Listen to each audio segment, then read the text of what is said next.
Hello everyone, today we will discuss about the indicator. बेटा आज हम लोग क्या पढ़ेंगे, इंडिकेटर के बारे में पढ़ेंगे कि इंडिकेटर होता क्या है। तो बेटा इंडिकेटर क्या होता है, एक ऐसा सब्सटेंस होता है जो हमको एसिडिक अथवा बेसिक बिहेवियर के बारे में बताता है। ठीक है, वही आपका इंडिकेटर है। So let us start our lecture indicator.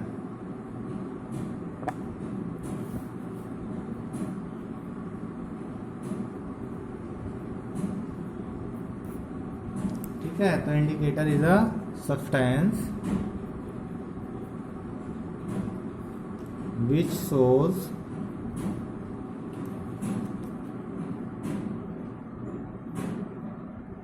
indicator is a substance which shows the acidic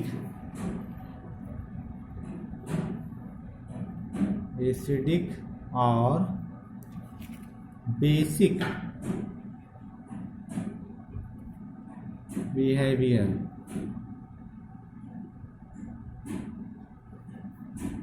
of other substance by change in color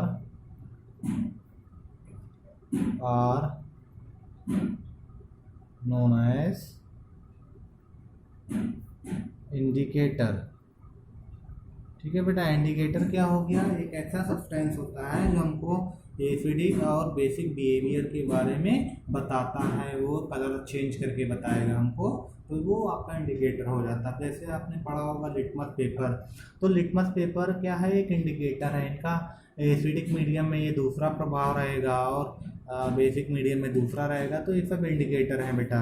litmus paper है, मेथिल ऑरेंज है, फिनाफ्थलीन है, ये सब क्या है आपके इंडिकेटर हैं। तो अब देखिए बेटा, अब इंडिकेटर से हम लोग क्या पता कर सकते हैं कि जो अपना एसिड है वो क्या है, कितना स्ट्रॉन्ग है। ठीक है, तो उसको हम लोग क्या कहेंगे, अब जो इसका स्ट्रेंथ फाइंड आउट किया जाता है एसिड और बेस का, उसे पीएच स्केल कहते हैं।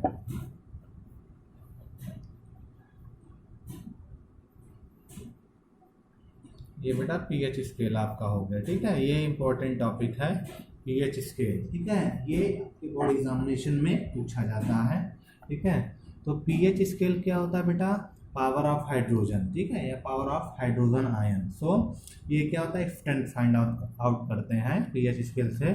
तो पीएच स्केल इज मेजरमेंट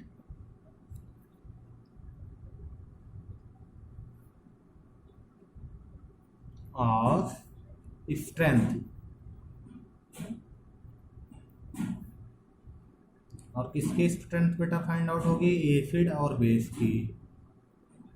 ठीक है ना, तो pH scale measurement of strength of acid and base. ठीक है ना, अब जो स्ट्रेंथ होता है उसमें देखते क्या होता है, जैसे अगर एसिड है बेटा तो इसमें H प्लस आयन कंटेन होगा, और बेस होता है तो OH नेगेटिव आयन कंटेन होता है, और ये इसी पर डिपेंड करता है। So we can say that the strength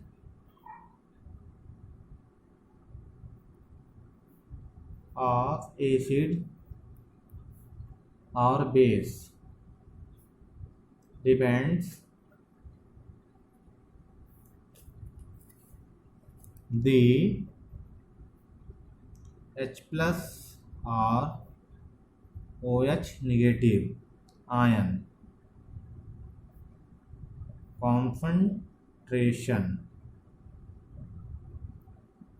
ठीक है, ये H प्लस और OH नेगेटिव आयन कंसंट्रेशन पर डिपेंड करेगा। अब देखिए, अगर जो H प्लस आयन का कंसंट्रेशन ज़्यादा है, ठीक है, किससे ज़्यादा है, H प्लस आयन का कंसंट्रेशन हम ज़्यादा ले लें OH नेगेटिव आयन के कंसंट्रेशन से, तो जो अपना सॉल्यूशन है वो क्या हो जाएगा, एसिडिक हो जाएगा। बट यही अगर उल्टा हो जाए, OH का कंसंट्रेशन ज़्यादा हो जाए H प्लस से, तो अब क्या हो जाएगा, बेसिक हो जाएगा। So we can say that if the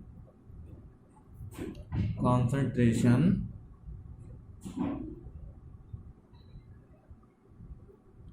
of H plus ion is greater than greater than hydroxide ion,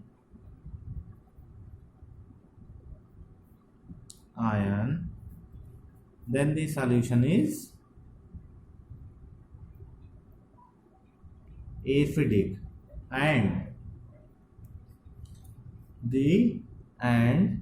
if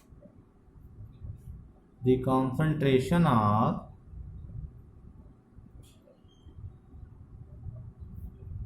OH negative ion is greater than H plus ion, then the solution is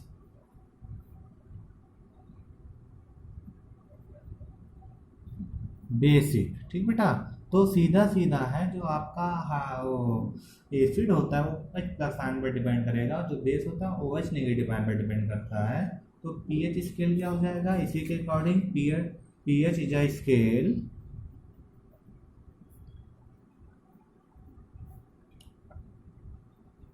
pH is a scale which quantifies the concentration of H plus ion in the solution। ठीक है बेटा, तो we can write this pH is a scale which quantifies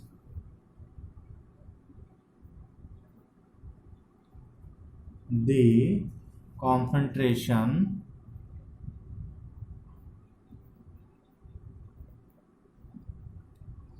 of H plus ion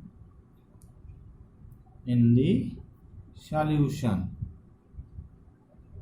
ये हो गया बेटा। ठीक है, और इसका रेंज क्या होता है पीएच स्केल का, वो क्या होता है बेटा 0 से 14 होता है। So the range of the solution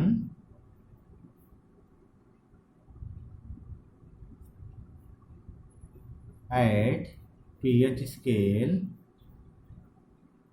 is 0 to 14। बेटा 0 से 14 के बीच में इसका रेंज हो जाता है। अब देखिए जो हमारा pH है, pH में जो P है, P फॉर होता है पोटेंज। ठीक है, और पोटेंज मीन्स होता है पावर, एंड H फॉर होता है हाइड्रोजन। तो सीधा सीधा आंसर है आपका pH for power of hydrogen. So we can say that pH scale, in pH scale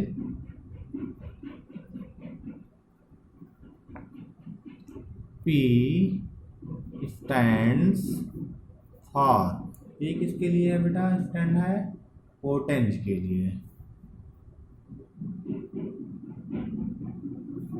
and potenge is a German word which means power, and H stands for hydrogen। So we can say that pH means power of hydrogen।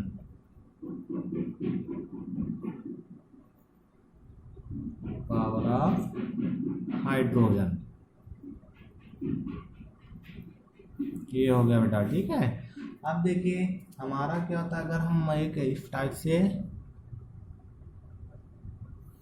Line draw कर लें और ये middle हो जाए आपका 7, 0 and 14। अब देखिए बेटा अगर हम 7 to 0 की साइड चलेंगे तो एसिडिक नेचर इंक्रीज हो जाएगा। ठीक है, कब इंक्रीज होगा, जब आप 7 to 0 साइड चलेंगे तो एसिडिक नेचर इंक्रीज हो जाएगा, एसिडिक नेचर इंक्रीज। बट अगर आप 7 to 14 साइड चलेंगे तो क्या हो जाएगा, एसिडिक नेचर डिक्रीज हो जाएगा,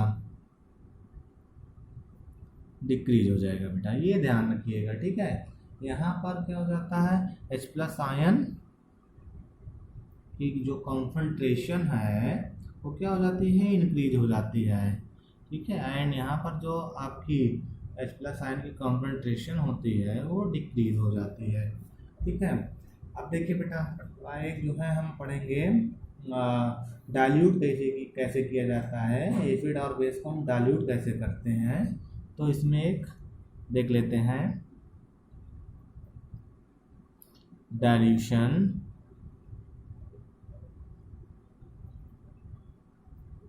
ऑफ एसिड